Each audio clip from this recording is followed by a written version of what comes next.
Israel లక్ష్యం ఏంటి? ఇరాన్లో ఉన్నటువంటి అణ్వాయుధాలని పూర్తిగా నాశనం చేయడం.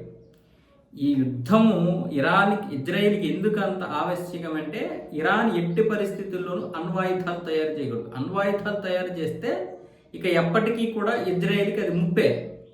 ఎందుకంటే ప్రభుత్వం ఒకవేళ అణ్వాయుధాలు ఉపయోగించకూడదని చెప్పినా ఐఆర్జీసీ ఉపయోగించవచ్చు. ఒకవేళ ఐఆర్జీసీ ఫోన్లే ఈ అణ్వాయుధాలు ఉపయోగించవద్దు అనుకున్న బాసిత్ జలాలు ఉపయోగించవచ్చు. ఒకవేళ ఇది కాదనుకుంటే ఇంకొకటి ఉపయోగిస్తారు. ఎవడో ఒకడు ఇరాన్లో అణ్వాయుధాలు ఉన్నాయంటే అది ఉపయోగించడానికే ఎంతసేపు దాన్ని వెంటనే పేల్చేద్దామా అన్న విధంగా ఆలోచిస్తారు. కాబట్టి లేదనుకుంటే ఒక్క అణ్వాయుధం హూతీల చేతికో, హెజ్బొల్లా చేతికో, హమాస్ చేతికో వెళ్ళింది అనుకోండి, పరిస్థితి ఏంటి? ఇక ఇజ్రాయెల్ అనేది ఉంటుందా?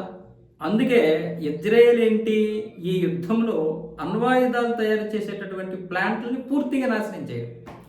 అమెరికా ఏ విధంగా యుద్ధం చేయనియండి, ఒకవేళ అది కాల్పుల విరమణ చేసినా, యుద్ధ విరమణ చేసినా ఇజ్రాయెల్ లక్ష్యం నెరవేరదు. ఈ కాల్పుల విరమణ లోపే ఏదో ఒకటి చేయాలి. అణ్వాయుధాలు మాత్రం పూర్తిగా తయారు చేయకూడదు. ఎలాంటి క్షిపణులు తయారు చేసినా పర్వాలేదు, లేకపోతే ఎలాంటి డ్రోన్లు తయారు చేసినా పర్వాలేదు. రష్యా సపోర్టుతో ఏదైనా చేయని, అణ్వాయుధాలు తయారు చేయకూడదు.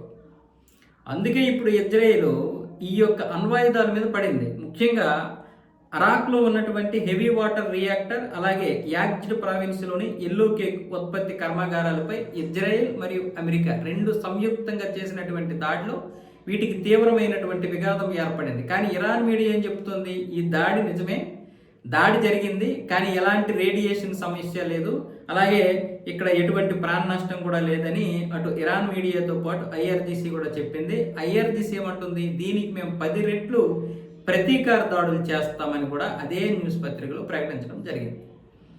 అంటే ఇజ్రాయెల్కి కావలసినటువంటి లక్ష్యాలు అయితే నెరవేరుతున్నాయి. నిన్న కూడా ఒక రియాక్టర్ మీద ఇలాగే, నిన్న కూడా ఒక అణ్వాయుధాలు తయారు చేసేటటువంటి కేంద్రం మీద దాడి చేసింది. ఇప్పుడు కూడా ఈ 2 కేంద్రాల మీద దాడి చేసింది. మొత్తం 5 అణ్వాయుధాలకు చెందినటువంటి కేంద్రాలు ఉన్నాయి. వాటన్నింటినీ నాశనం చేసేసి వాళ్ళ దగ్గర ఉన్నటువంటి 450 కేజీల యూరేనియం శుద్ధి చేసింది, శుద్ధి చేయింది. మొత్తం తీసుకుంటే ఇజ్రాయెల్ యొక్క లక్ష్యం నెరవేరినట్లు.